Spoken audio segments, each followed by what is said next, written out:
Today's Answers comes to us from Tom in Dayton. He recently listened to our Broido Bond-themed podcast, thought it was awesome, and wrote in with this question. My retirement investments are 100% in stocks, and not because I am a 10-year-old who used the Formula 110 age. My reasoning is simple. I have a defined pension benefit through my employer and contribute monthly to a deferred compensation plan that offers guaranteed annuities. Annuities, I know, but I have no kids, and these are offered through the rather respectable nonprofit company TIAA. I've heard of it. Yeah. Given these facts, I have determined I have no need for bonds in my retirement portfolio. What am I missing? Well, Tom, I think you're actually on the right track. Let me unpack a couple of things that you pointed out. You mentioned you said you're not a 10-year-old who used the formula of 110 minus your age. And that's because in a previous episode we used as a guideline for determining how much you should have in the stock market, start with 110 minus your age. And that gives you a rough area. So if you're 50 years old, 110 minus 50 equals 60, you would have 60% in the stock market. And is that 60% of your total net worth or 60% of your investable portfolio? And your investable portfolio. Okay. And it's kind of conservative, but it's a good starting point for some people. So now he's talking about his defined benefit pension, and that's that traditional pension we always talked about. You would retire, you'd get a check in the mail every month from your employer until you died. An annuity is pretty much the same thing. You give your money to an insurance company, and then they send you a check every month until you die. You might ask, well, what are these folks investing that money in to provide those payments? Guess what they are? Stocks. No. Oh. Bonds. Bonds. Oh. So to think of your defined benefit pension or annuity as like a bond, it makes total sense. And if you think about it, why would you even have bonds in your portfolio? You want a little bit of stability, and you want a little bit of interest. Annuities and pensions do the same thing. We all have a little bit of this, by the way. It's in the form of Social Security. When we take our Social Security, we're going to get that payment every month until we die. In fact, some people, like John Bogle, the founder of Vanguard, thinks that you should factor your Social Security into your asset allocation. So you would have to think, well, how would you do that? Well, you think, okay, how much money is my Social Security worth? Think about in terms of how much you'd have to pay an insurance company to provide that monthly benefit.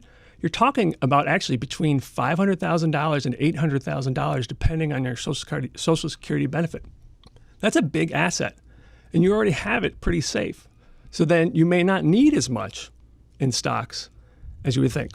So I think our fellow here is on the right track. Here are the guidelines I would use. First of all, to the extent that your must-pay expenses in retirement are going to be covered by Social Security, pension, annuity. If all that's taken care of, you can be aggressive as you want with the rest of your portfolio. If you still have some expenses you need to cover from your portfolio, you've got to play it a little safer. And also, he didn't mention his age.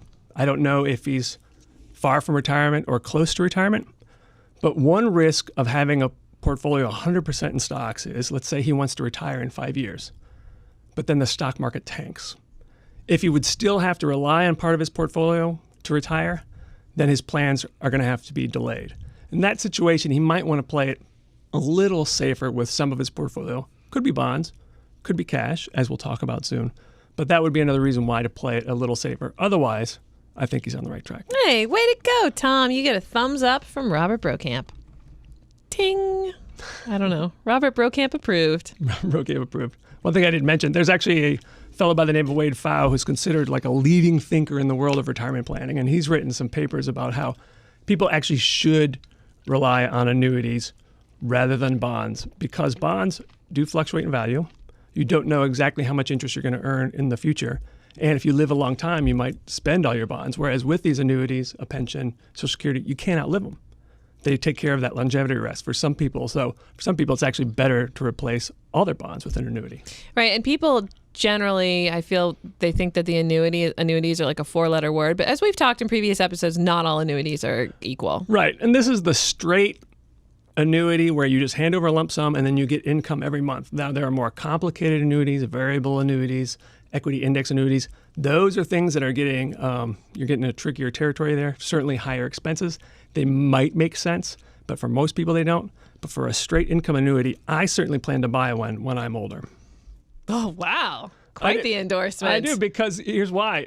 Studies have shown that people, the more guaranteed income you have in retirement, the more peace of mind you will have. So you can buy that with an annuity. Also, as we get older, we have cognitive issues. Something like half of 80-year-olds have some sort of cognitive decline that make it difficult to manage money.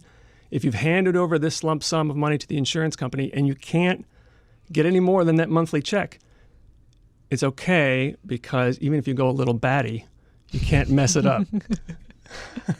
And I certainly plan on going a little batty. I think you're going to go a lot batty.